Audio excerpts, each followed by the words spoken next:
আমার কাছে মনে হয়েছে জনগণের হাজার হাজার কোটি টাকা ব্যয় করে কথিত গণভোট উৎপাদনের চেয়ে সেই টাকায় পেঁয়াজ সংরক্ষণাগার বা কোল্ড স্টোরেজ যদি স্থাপন করা হয়, এটা বোধহয় কৃষকদের কাছে গণভোটের চেয়ে অনেক বেশি গ্রহণযোগ্য হবে।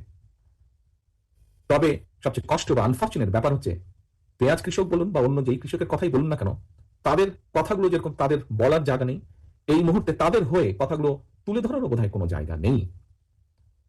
বর্তমানে দেশে গার্মেন্ট শিল্প থেকে শুরু করে বিভিন্ন সেক্টরে কর্মজীবী নারীর সংখ্যা যতটুকু আমার ধারণা আছে 2 কোটিরও বেশি।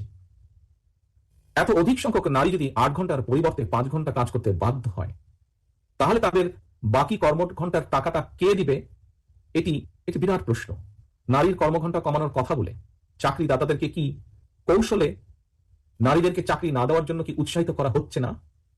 আমি যতটুকু জেনেছি, এই কথাটি প্রকাশিত হওয়ার পরে দেশের নারী সমাজ, যারা বিভিন্নভাবে কর্মসংস্থানের সাথে সংশ্লিষ্ট আছেন, সেটি গার্মেন্টস হোক বা বিভিন্ন সেক্টরই হোক, তাদের মধ্যে একটি আতঙ্ক ছড়িয়ে পড়ছে। তো মানুষ যখন কর্মহীন হয়ে পড়ছে, এমন পরিস্থিতিতে কর্মজীবী নারীদের মনে ছড়িয়ে পড়া যে চাকরির সংকোচনের আতঙ্ক, এটা বোধহয় অনেক বেশি গণভোটের চেয়ে দরকার অনেক বেশি তাদেরকে আশ্বস্ত করা যে তাদের এই আতঙ্কিত হবার কোনো কারণ নেই।